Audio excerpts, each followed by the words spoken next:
All right. Hello, everyone. Salam, peace, and welcome to the Community Interfaith and Intercultural Collaboration virtual event celebrating Social Inclusion Week. I'm Hamza Gauss. I'm an SRC student here at Siraat College, and I'll be your host for tonight. I'd just like to notify everyone that this is a recorded session, as Ms. Gulhan said before. So it might be promoted on several social media platforms by Siraat College and their partners. Before we begin, this week has been particularly challenging with the passing of Ahmad Khan. Our sincere condolences to Ahmad Khan and their family. So this event is a part of the Interfaith Youth Forum project, proudly supported by the Victorian government and developed in collaboration with our good friends at Our Race. Cinespace Inc, Whittlesea Interfaith Network, St. Monica's College, and supported by Victoria Police and the City of Whittlesea. We have a robust program ahead of us with presentations from several key speakers, and we also have the long anticipated screening of the first Interfaith Youth Forum video.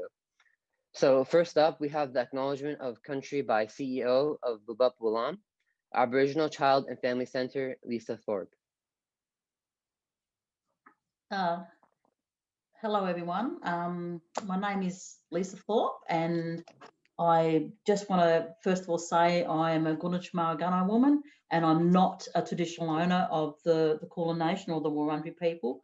But in saying that, I would still like to pay my respects to the Wurundjeri people whose land that I'm actually on tonight, but also pay my respect to all the other traditional owners whose land other people may be on tonight. And good luck for the forum. Thank you, Lisa, for the acknowledgement. We'll be hearing more from Lisa shortly. Next up, we have film actor, director, Indigenous storyteller, and community advocate from Our Race, Colin Conchella. Colin, I know Our Race have been hosting a number of transformative ethical storytelling workshops to challenge how stories are used for their impact. Can you tell us a bit about the work Our Race are doing in this space, and how can collaboration be used in the year ahead? Hi, what a great question. And before I answer that, Hamza, I'd just like to acknowledge where I'm joining you all from this evening. I am, well, actually, who I am, my name's Colin Kinchela, Yama. Yama Gamilaroi Naga. I'm a Gamilaroi Murray from Northwest New South Wales, and I live in Sydney, Western Sydney, and I'm acknowledging the lands that I'm coming from, joining you from this evening, which is the Parramatta people, or Parramatta, and Parramatta, or the Parramatta clan, is part of the larger Darug Nation, which is Western Sydney. I live kind of a funny place, actually, where the salt water and the fresh water meet in the first sort of colonisation of this whole continent. You know, this whole continent is First Nation people, always was, always will be, Aboriginal land and lands. And Maraba Ginda is thank you in my language for the opportunity to talk with you this evening. I've always take the opportunity to actually well, you know, take a breath actually before I get into things and stuff, and I'm really happy to be here. So, yeah, Hamza, could you repeat the question to me, please? Yeah. So how can collaboration be used in the year ahead for like Our Race? So just a little bit more context. So like Our Race has been hosting a number of transformative ethical storytelling workshops to challenge how stories are used and impact. So how can collaboration be used in the year ahead to like assist that? That's a really good question. Not sure if you came up with that question yourself, but if you did, that's a really good question.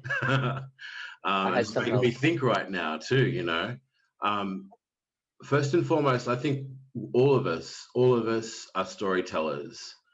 And I think, you know, we have to look back the history of what Australia is. And I know I've only got 5 minutes, but within the silencing of our stories, particularly from First Nation perspective, or all the other wonderful cultures that call Australia home now, there's since colonisation, there has been a long silencing and modification of storytelling, and when I work with Our Race, which is a social enterprise made up of really wonderful, forward-thinking and progressive people, not only just black fellas, but you know, all types of people.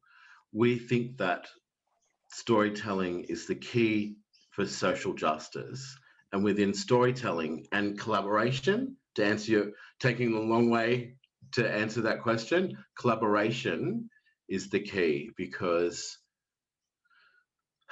few and far between, there's always been the consultation of stories, and that's defined by, oh my goodness, I'm sweating. It's so hot out here, right? The consultation of stories, or someone else's stories, or some other mob stories. But for true social justice, I find the answer is within collaboration. And not only that, but, you know, stories that come from, you know, that hold truth to culture. So, yeah, to answer that question, that's a big thing, you know. Yeah. Short little question, big answer to respond. But yeah, you know, and what Our Race does is, you know, we do, because we sort of got the ball rolling sort of this year during COVID. Most all of our you know, workshops that we hold are online. Hopefully that will change next year, but you know, it's about flipping. You know, one of our big sayings, and I suppose it's our big phrase, is flipping the pyramid, or flipping the, God, I'm paraphrasing now, flipping the script, you know, flipping the narrative too, the narrative of how we digest stories, because we've been told this is the truth. And then, you know, I think we live in a time and an era now that we're all very possibly more cynical about where the origin of that story comes from. So that's what Our Race does in a nutshell, is about, you know, flipping the script about what it is to shift away from, you know, consultation and older ways, or the old formulas of storytelling. So you can check out us on our website, which is ourrace.com.au.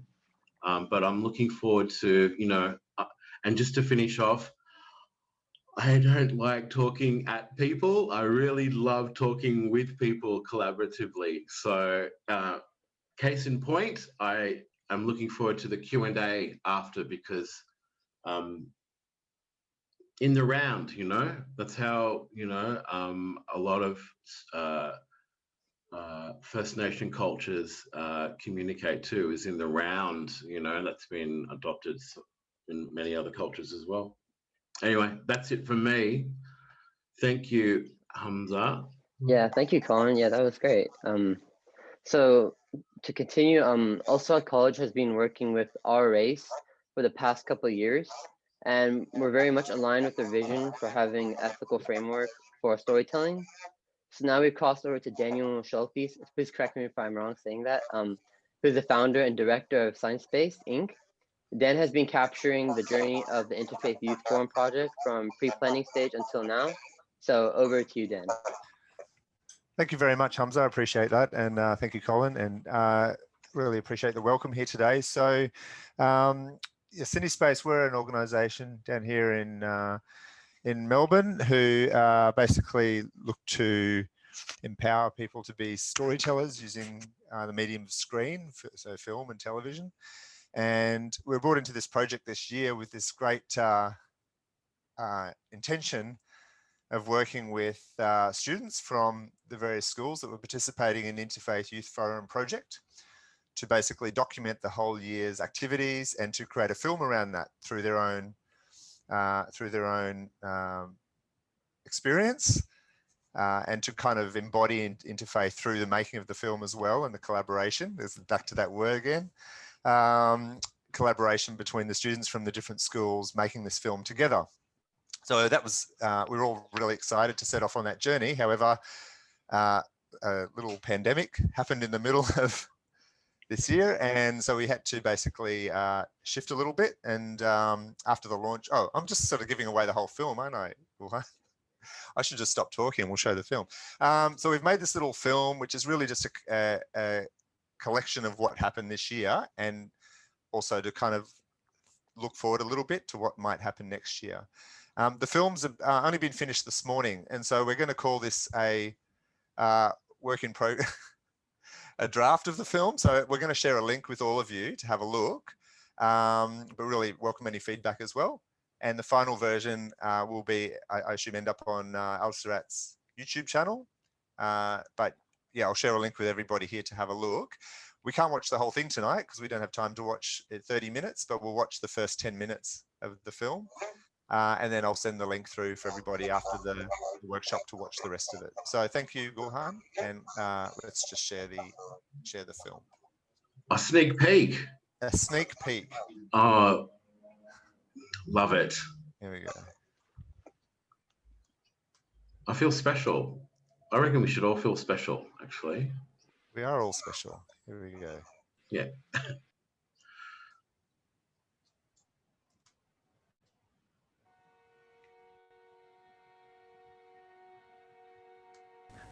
We were at the shops when we received the news.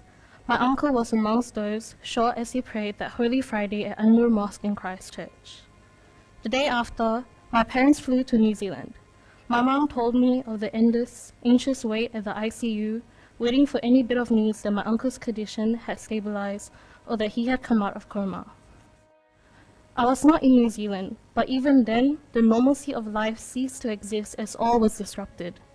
We had an assembly at school that Monday, and I could not help but find myself trying to hold back the tears in my eyes. Fast forward 2nd April. A text came from my dad, who had continued to stay in New Zealand to support my aunt and her 2 young boys, aged 9 and 4. My uncle had opened his eyes. It was a flicker of hope that my family gripped onto, and fire always burns the brightest in the darkest of times. I prayed for my aunt and my cousins that this fire would stay bright. On 2nd May, while I was studying at the dining table, I heard my mom erupting into sobs on the phone. My uncle had succumbed to his injuries. The death toll of the hate crime rose from 50 to 51. Coming back to Christchurch, after everything that had happened, my 4-year-old cousin looked at me and asked, "Is my Baba in New Zealand?" I said, "No, he's in Turkey, remember? We buried him into the earth, where he's resting now." He said, "Oh, okay." Not only had they lost their Baba, but my young cousin's carefree spirits were subdued under the emotional hardship of their circumstances. As for my aunt, she has to pick up the pieces of dreams shattered. Amidst the pain and agony that befell my family, there's one thing that I took away from it all: that humanity cannot afford to go back to the way it was before. We cannot afford to repeat this cycle of vilification and hate. Hate speech leads to hate crimes. We must end this train of animosity. I'm 15, and I want to believe that there is good in everyone.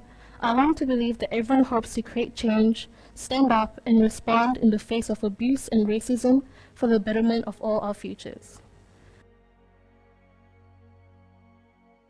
The Christchurch mosque attacks in 2019 were an Islamophobic hate crime against people standing together in prayer. At Siraat College, our school in Melbourne's north, we wanted to grieve together but realized many others in our community also wanted to show their support and solidarity with the Muslim community at this difficult time. In partnership, we wanted to take action to counter discrimination and to teach young people the importance of social cohesion and social diversity. The idea of this project feels like it was a lifetime ago, but it was actually just last year.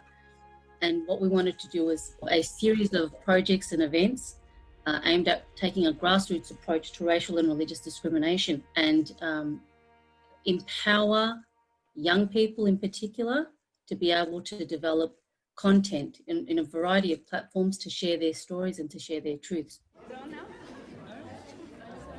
Over 100 students and guests attended a successful launch of the Interfaith project in March 2020 at Whittlesea Council's Fountain View Room. I just want to welcome everybody to 2020 Interfaith Youth Forum launch, a visual media project by young people. This event is hosted by Siraat College in collaboration with St. Monica's College and Whittlesea Interfaith Network. While this was the first year of a digital storytelling project, we were building upon a long-standing relationship between our two schools, exploring interfaith connection. Well, last year when we hosted, St. Monica's College hosted Interfaith, students wrote the most incredible poetry slams about issues that are confronting them as teenagers, about racism and prejudice and wanting harmony. It was one of the most enriching, most moving experiences that I've had with the Interfaith program. That was that aha moment. The launch event was a chance for students to get to know each other, to share some of their own stories, and to hear from some guest speakers on the power and potential of interfaith and intercultural experiences and collaboration. Stories that convey insight, humanity, lessons learned, and memorable moments of truth. We can better connect our communities, one story at a time. When we talk about faith, it's about bringing people together. That's what it is. You know, we all have our own way of experiencing and following and understanding our faith. Following on from the workshop, the plan was to see students from these two schools and other schools working together over the rest of 2020 to participate in practical workshops and to think critically about how social media could be used to drive social cohesion. Students would then work together to create their own digital storytelling experiences, exploring racial and religious diversity. There was great enthusiasm about the year that lay ahead. It doesn't make sense for us to be isolated and completely in the dark about each other. Thus, we highly encourage you all to seek any opportunities that are presented your way. Don't limit yourself to your city or state. Explore your horizons and look to engage with different people of a different culture.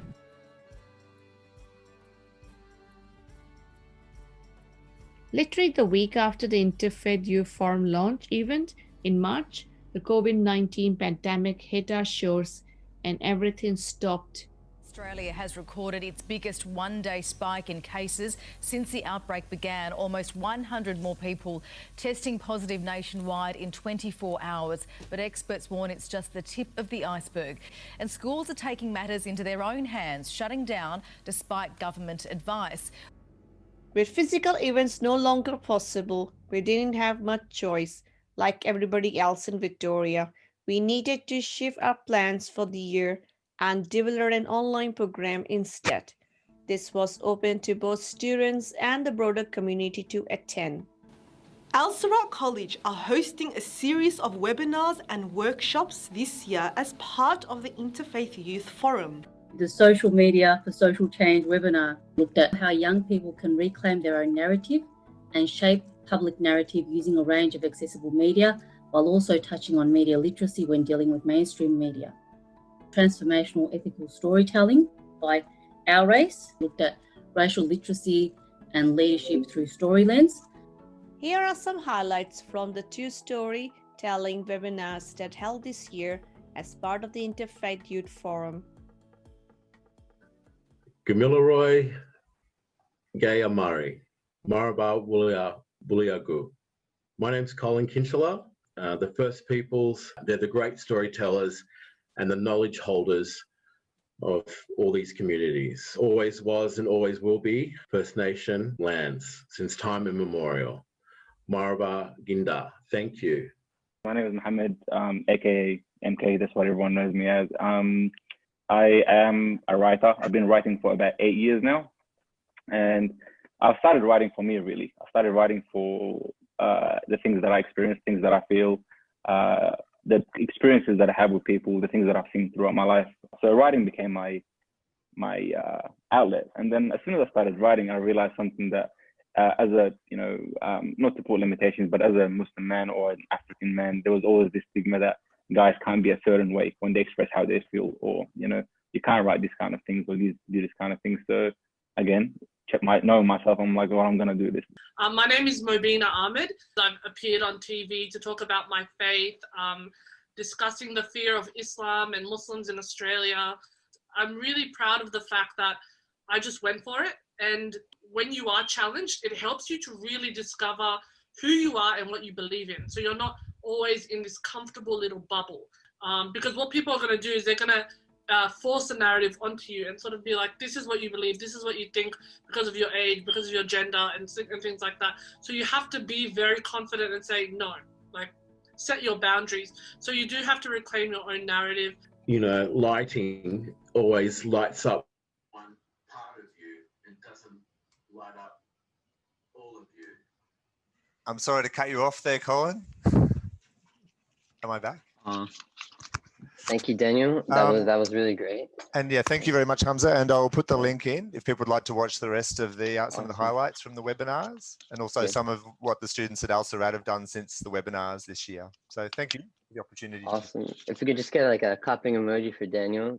He just said that he prepared that this morning, so I think you can just put like a clapping emote with your Zoom. That would be great. So next up, we have Miss Noori as a coordinator for Interfaith and SRC students. Could we get your reflections on the video and the interfaith collaborations? Yeah, sure. Hello, everyone. I just want to make sure I'm not on mute because I was on mute earlier, but I'm okay now. Yes, thank you, Hamza.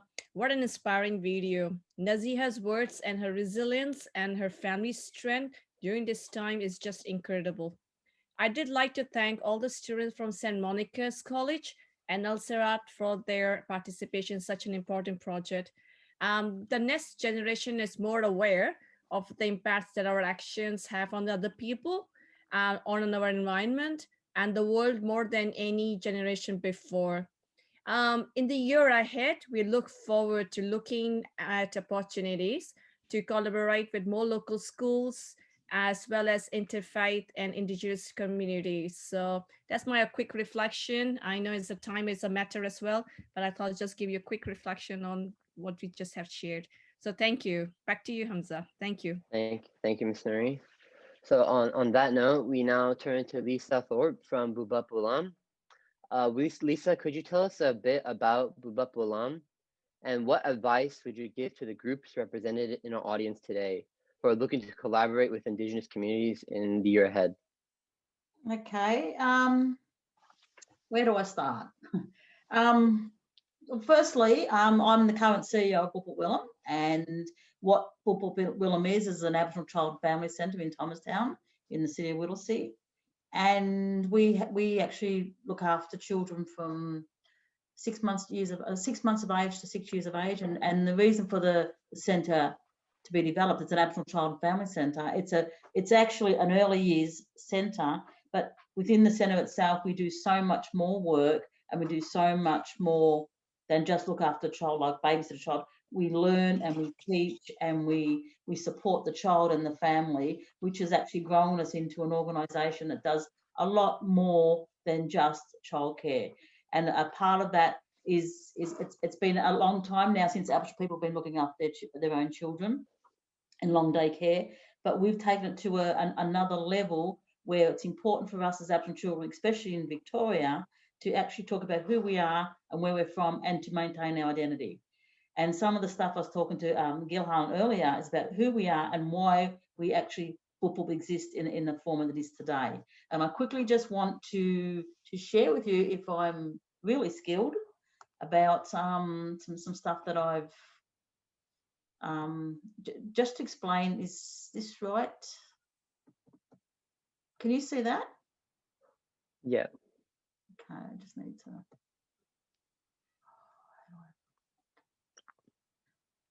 I need to put on full screen. I can't. Anyway, if I talk about where Bubup is, it's in Thomastown. It's right here. It sits on Wurundjeri country, and we've been there now in existence there for the last 10 years. And as I said, we look after children. Every child that comes to Bubup is an Aboriginal child, and it doesn't matter where they're from. We're on Wurundjeri country, but our children come from all over the country. So we have many children from many different areas.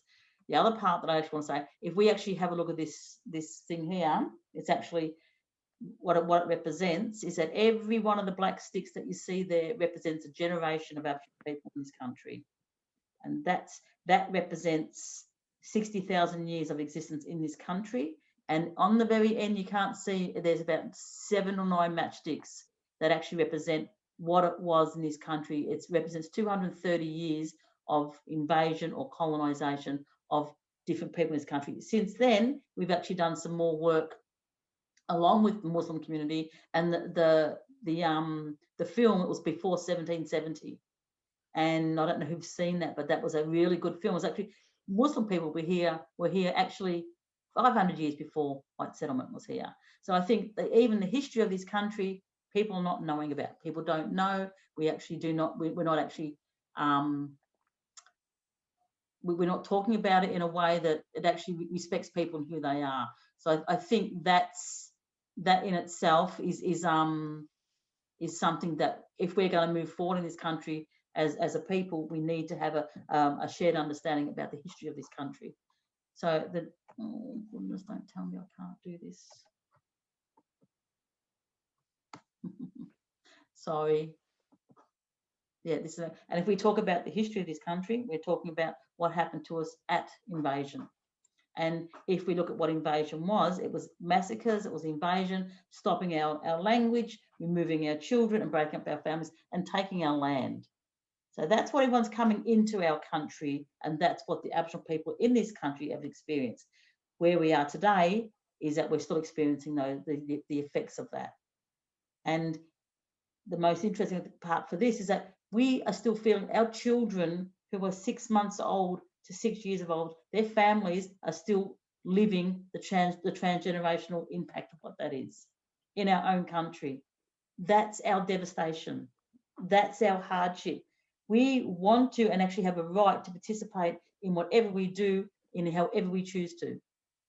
But what our struggle is, and where a lot of things happen all the time, is that this affects our daily life, and this is not recognised, and this is not seen. This is part of the issues that we're dealing with. Nobody understands it.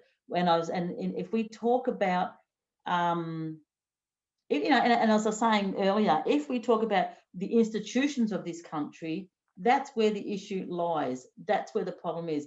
Everybody has something to offer. Everybody has a right to be a part of this country. What actually is happening to us is the institutions themselves actually are still practicing what was and how they treat all people in this country. So where I sit and how I manage, but we actually need to build these children up to be strong children. So when they have to go back into the mainstream, their first teachers are their families. We're their second teacher, and what we teach at Bubup is about who these children are, their strengths, and actually how they can move forward and how they can be strong and actually be able to go into a mainstream setting wherever their families choose it to be the best they can be, and for the families to be able to lead who they are. So what happens to us is that it's not that we don't want to be a part of anybody else, is that we're so entrenched in actually how do we make ourselves well to actually be able to participate on our own terms, which is really important for anybody. If you haven't got your identity, as this group would actually know, you actually struggle. You actually struggle in everything you do. And what I suppose that what I look at the Muslim community actually has, that we have, is actually have a really strong identity. You actually have a faith that keeps you together. And that's what we are, that'll never happen for us in this country, because as Colin's, what I've seen in that video is actually there's over 500 different nations of Aboriginal people in this country who are struggling for the recognition of who they are. They've been wiped out in a lot of places. That's not taught in schools. People don't know that. But we can never be a one people, because there's over 500 different nations. But we were all first peoples to this country. How many people are aware of the history of this country? It'd be interesting to know. But if we're going to move forward as a people, as a community of people in this country, this is what we say at Bubup, and how we think we can move forward is that you need to have honesty, ethics, accountability, respect, trust, and most of all, solidarity. You know, as we move forward as an organisation, we have a mixture of a lot of different people. And also, we actually have a lot of people in different cultural groups come to Bubup, because the first thing they do is they feel safe with us, and they actually can participate. And the biggest thing is that coming to Bubup, you're working with Aboriginal people, and it's led by Aboriginal people. And it's, you know, El Siraat, same thing. It's your school for you and for your children to be able to maintain who they are as a people. And actually, you build your strength. You actually can do anything you need to. The thing that's missing in this country is respect. People are not respecting different people and who they are. So what we're trying to build is that we want respect, but we've got to give respect back as well. We've got to be seen as we can contribute, and we have a right to contribute about who we are. We shouldn't have to change who we are to be able to contribute. We actually had the iftar, as I was talking before. We've now ran them for 3 years, and this year it will stop because of COVID-19. But this has been our introduction to actually working with the multicultural community. It's not the multicultural, the Islamic community, and we've really enjoyed it. It's been a shared process of it. We want to learn more about who other people are, who people are interested in who we are, how we can also share that as well. So, and you know, it's important that we feel safe enough to be able to ask questions that we need to, and to talk about who we are, because we can't assume that other people know where we're coming from if we don't have platforms and places where we feel safe enough to talk about this. So Bubup itself is, we know we've done good with who we are as a people. When our children are going into the school system, they're proud and they're strong, and they know who they are. All our children know who their mob is. They know where they're from. They know what the flag means. They know, you know, we actually do not teach culture at Bubup, because that's not ours to do on Wurundjeri land. We come from everywhere else. What we teach and what we're strong about is who is our identity. And we very clearly stay focused also about what we're allowed to teach in the space that we're in. We're totally regulated by the Western system, totally regulated by the Department of Health and Human Health, Department of Education and Training. But within that, we actually are free to be able to teach what's right for our children. We don't change who they are. We build on their strengths, and we work out through how we can manage their traumas, and actually work at how they have an understanding and they have a right, which changes the whole way we look after our own people. So Bubup is a space there that we want to share. We're open to everybody to share, but because the work that we do is still so entrenched on who we are as a people ourselves, it is really hard to actually be able to go out there and talk about a lot of stuff out there with other people, when we are still so full on about what we need to do at Bubup. So, you know, firstly, thank you for giving me an opportunity to talk here tonight.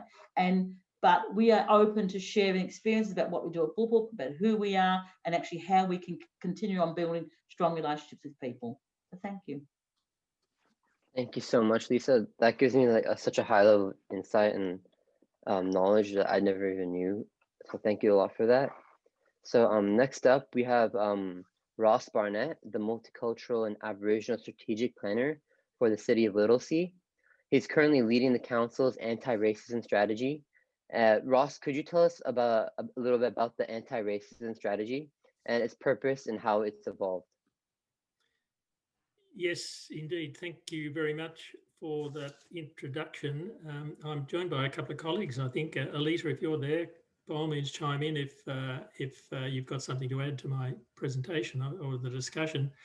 But I'd like to really speak about how council's looking at racism, how we're trying to address racism, and I'm going to try and do it in a way that that relates to the theme that we're looking at tonight: community, interfaith, and intercultural collaboration.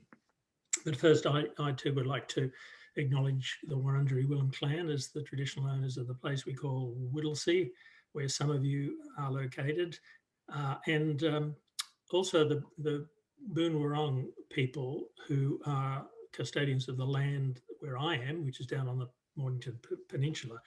And I wanted to pay my respects to elders past, present and emerging, and particularly the elders who were with us tonight, Lisa and Colin, if Colin's still here. I'm not sure whether he left us or not. I think he might have. So, having said that, as many of you know, Council has a long history of working to celebrate and support our multicultural communities, and also to work on reconciliation with our Aboriginal brothers and sisters. And to that end, we have a range of policies and strategies, including a multicultural policy and a multicultural action plan. We have an asylum seeker policy, and we have an anti-racism strategy.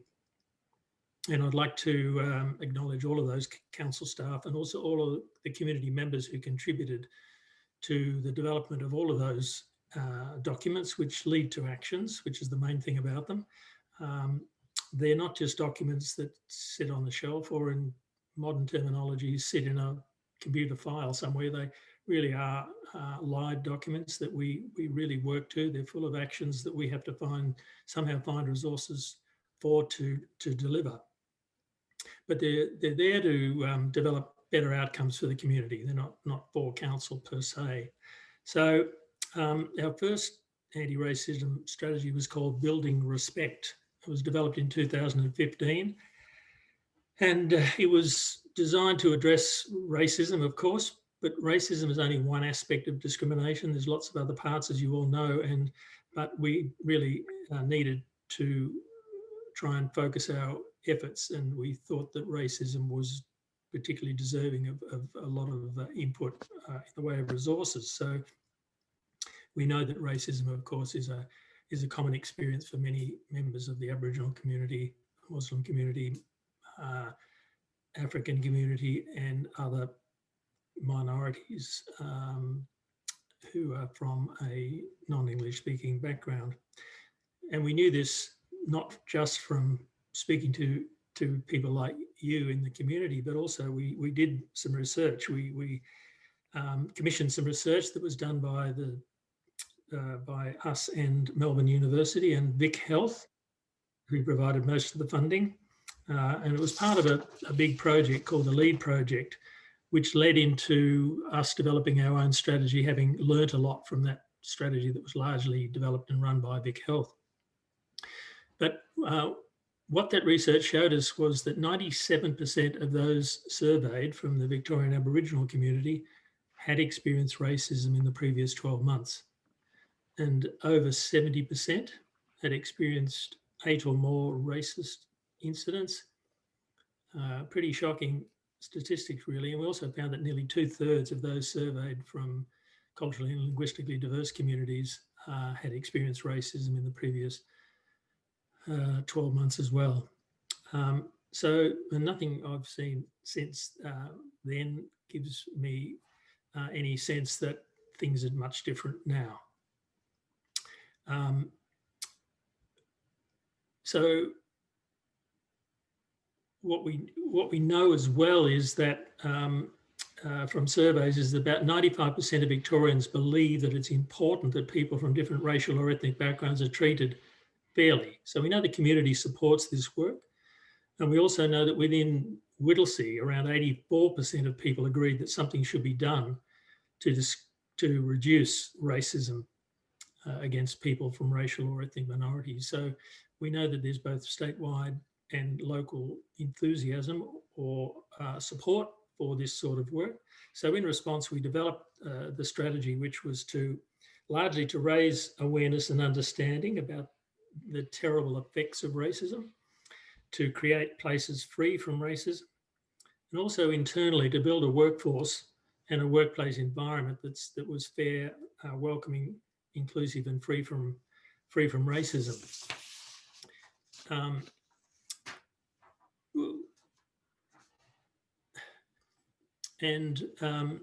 A recent evaluation of that strategy, that 2015 strategy, showed that we delivered all of the actions that were central to the strategy, but that we didn't measure the outcomes very well, or at least well enough. We have some evidence of whether, some of those actions worked and what the problems were, but we didn't measure them well enough. So in this new strategy, which we're going to develop soon, we're going to make sure we've got good measures so we know what the outcomes are. But we do know that from Council's livability survey and our household survey, that the strategy has made a difference. It's definitely made a difference. We can measure that element of it, but we really feel that there's still a long way to go. So today we're developing a new anti-racism strategy, and we're going to make sure that we can measure the outcomes better this time, and that we can make an even greater impact to reduce racism around Whittlesea. This reminds me of and the video we just saw as well, reminds me of a fabulous project we did with El Siraat and St Monica's a couple of years ago. My gosh, time flies, doesn't it? It might be 3 years ago now. We did it over 2 years. It was with, it was called the Animates Project, and we developed up a stack of 30-second animations, which the students came up with the ideas about an issue that was confronting them. Some of them had links to racism, or at least discrimination, certainly. It was a wonderful project, and it was a wonderful example of that collaboration between the schools and the community and the council, of course, that has led to some terrific outcomes. So I really applaud that work you're currently doing, and that you're still doing that work. And I hope that with this new strategy, we can find some projects that we can work on with you again along those lines. So the evaluation we did from the past strategy found that the previous strategy had worked, but it also threw up a few thoughts about a more productive way forward. And there were some themes that come out, and I just want to focus on a couple of them in the time I've got. But they fell into line with what we're talking about tonight around collaboration. And these came from the participants in the consultations. They didn't come from staff or anybody else. So they were coming out of the consultations, which we haven't quite finished yet, but at least these themes are emerging. So the first one is that there's a need to address the racism that is part of intra-ethnic and intra-faith community interaction. So I suppose that recognition is within communities that there can be racist tendencies. And of course, as well as the negative tendencies, there's many, many positive ones, but that is one that does sit in some communities, and it was recognised by those communities. And I think that's a really good starting point. And I think it's very brave of the people to put their hand up and acknowledge something, and they want to do something about it. So, that's a theme. So that element of racism coming from within communities can only be addressed by the communities themselves understanding where they come from, the insidious effects on their communities as well as the broader community, and how those tendencies limit the opportunities for everyone to achieve the best quality of life possible and the best economic and social outcomes. So we believe that indications that there is an openness to think and talk about this issue. And I guess, tonight's an opportunity for me to throw it out there, but we will be finding ways of bringing it more to the fore within and across communities. The second theme that emerged really that is relevant to tonight's discussion is about addressing racism arising from intercultural misunderstandings that limit our capacity for intercultural and interfaith collaboration. So it's a tendency along the same lines, but slightly different. But people told us that only by working harder to create interfaith and intercultural understanding could we really move forward. There was a strong sense expressed that finding pathways to closer intercultural and interfaith understanding was a precursor to collaboration. And so activities to achieve that could be a focus of our new strategy. I'm hoping they are. I'm not the only one that has input into these things, but that's certainly a theme that we'll be pushing.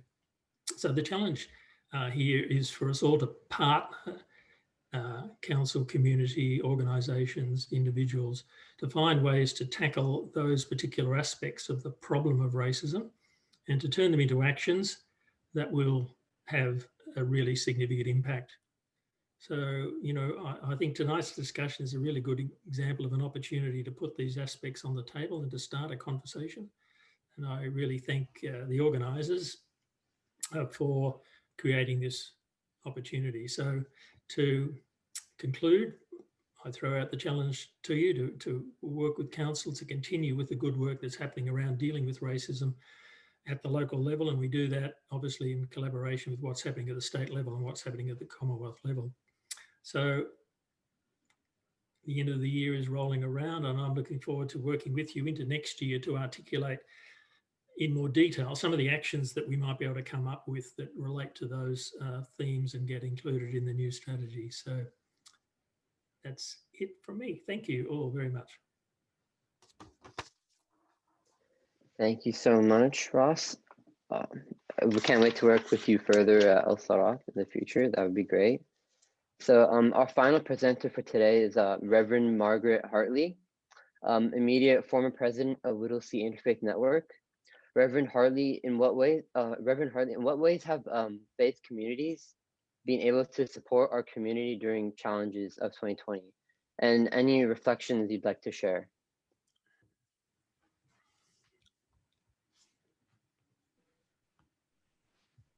You're on mute, Margaret. Yeah, I should be right now. Yeah.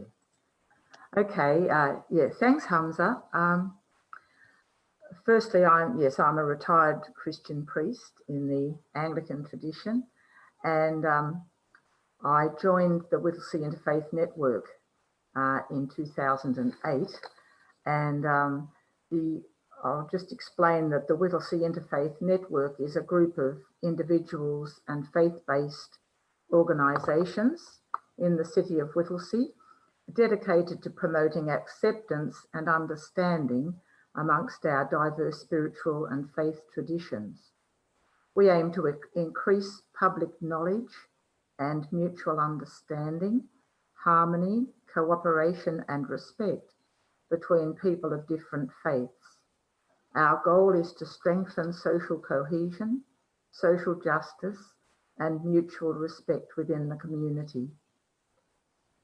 Well, there's been a huge spike in poverty in the city of Whittlesea during the pandemic, especially during the lockdown and because of loss of jobs and everything. But a lot has been done to address the problem. There can always be more. Whittlesea Community Connections is a local government agency which provides emergency relief to people, and to some extent it also coordinates and promotes the relief work offered by local faith-based organisations. The Victorian Muslim community provides a good example of collaboration between faith groups because they've been providing hot food which is delivered through the Salvation Army. So that's a really good collaboration. The Salvation Army delivers the food to the homeless and other vulnerable people. They've also been running, this is the Muslim community, have also been running hot food stalls to feed international students who have limited or no support during this pandemic. And through Whittlesea Community Connections, they've been distributing personal care packs for families in need. Siraat College ran a fundraiser to support local families. In the Sikh Community Connections partners with a broad network of volunteers, faith-based institutions, non-profit and government agencies within and outside the Sikh community. They support people experiencing hardship with food and material aid. They also provide access to social services such as crisis counselling, domestic violence prevention and response, and peer support. There are many Christian organisations which provide aid to those facing hardship: Catholic Care, the St Vincent de Paul Society, and the Salvation Army. Each provide food hampers, material aid, and support to people for paying their bills. Encompass Care Victoria provides food hampers and material aid, and some individual churches like Infinity Church have been providing food hampers.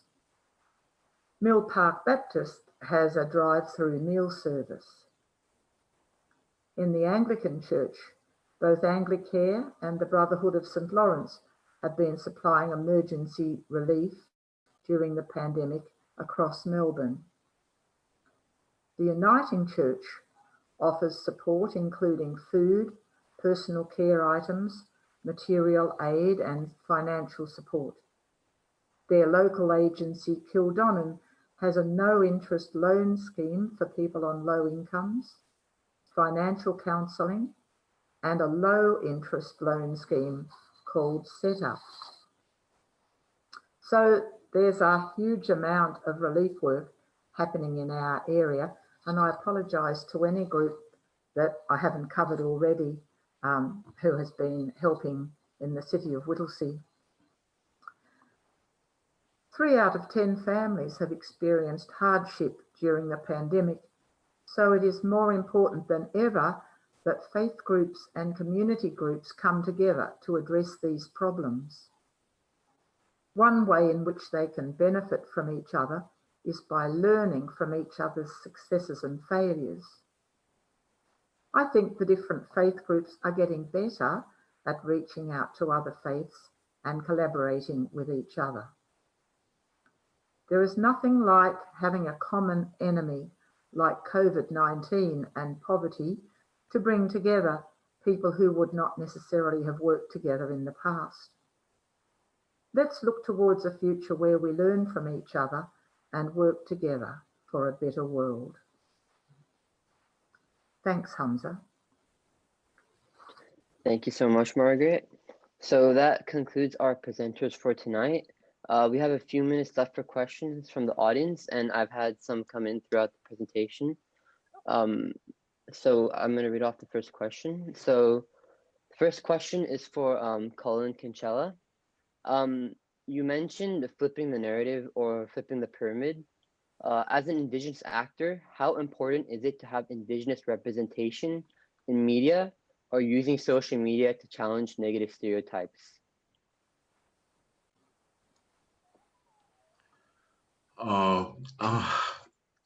The sound quality here, you know, it must be, I don't know, it must be something happening here where I'm at. I just got the end bit of that there. I can repeat that for you. That's no problem.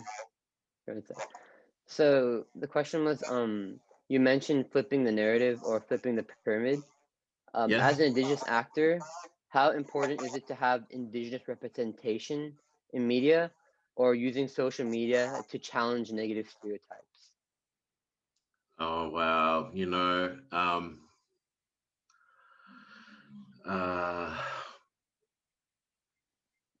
I can only tell you what I'm doing, actually. You know, and I don't mind sharing this. During COVID, I suppose it has made me look within to see how much time I'm on social media. That's one thing, yeah, because you know, I suppose a lot of people are reevaluating how much time they're on social media, yeah, and then wanting to spend time with family and friends.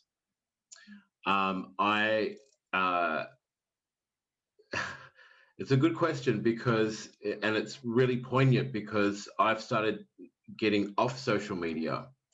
But when I was on social media quite a lot, I would be, you know, part of the trying to be part of, various movements and various, we are the company that we keep. And I suppose when we go on social media, we want to find connection and respect and validation. And, sometimes the key word validation is found at home or within family and your own mob. Social media is a big thing, I'm at a certain age where also as well, I'm moving away from social media. It's like the internet, right? Because it's part of the internet. I mean, the internet's here to stay, right? We're not going to get rid of it, but knowing that I can go away from social media and you know what? It's got to be there when I choose to go back on there. So, and I know that there's a lot of people shifting and getting an audience online. I suppose it's the right audience. I suppose it's the right way that you want to advocate and get your story out there. I mean, social media has provided a lot of the avenues to get your story out there, and I suppose you're your own director and editor and actor within that, and then you choose whether you're going to edit yourself. So that's a big shift in the last 10 years. But yeah, and then I suppose maybe we're flooded with a lot of social media, a lot of stories, but it's made us maybe a bit more cynical as well, because a lot of things are floating around in media or online within social media representing the truth. So yeah, and I suppose black fellas are using social media to empower themselves. We're in some ways, we are survivalists. If we have to say it like that, and we're great at what's the word? There's a government policy for us. What was it again? The integration and assimilation era. There's two different eras in the history of this country. We've assimilated in a lot of ways, and we can assimilate to the grand narrative of the white, how to live white, and to respond to also what Lisa Thorpe was saying too about how we have our culture and it's survived our culture. Social media, yeah, black fellas are out there. They're getting out there. They're telling the truths. They're getting social justice. A lot of rallies, a lot of important things are gathered and connected to mob for social justice issues. Yeah, a whole gamut. There's a whole gamut there. I could talk forever, but sometimes I like the sound of my voice, sometimes I don't. I've had a long day. I hope I've answered your question. So yeah. Hey, my big thing is, maybe my parting thing is within finishing off that question. Social media is going to be there if you leave it alone for a day. If so maybe that's it. Maybe that's the challenge. Don't have to go on there. It'll be there when I get back, So yeah, there you go. Hope I've answered that question. Yeah, thank you, Colin. Yeah, that was great. Thank you. No worries. All right, so next up we have a question for Lisa. So this person commented saying that I really like the heart model you mentioned of honesty, ethics, accountability, respect, trust, and solidarity. and also how you mentioned the family as the first teachers and what we need to learn more about our history, especially considering that there's 500 different Indigenous nations. So what are some programs we can run for our students at Siraat College to learn more about our local Indigenous community? Well, what Bubup we've just done and just completed, and it's just been COVID-19, so no one's been able to use it. We've actually created this outdoor learning space at Bubup, and we call it our Bundle's Nest. And it's a small little amphitheatre that's in a public space that we have developed so we can share knowledge, because we know it's not being taught in the schools. We know it's not being taught out there. So we have a lot of people in our communities that actually don't know where to find information from, don't know how to gather that. So we ourselves are actually going to develop some learning spaces for people. There'll be lots of different ways. It's either informal learning or learning that we can have formal structures that we can actually teach and be a part of that. But we also want to develop the space out there where we've built it and it's got speakers in it.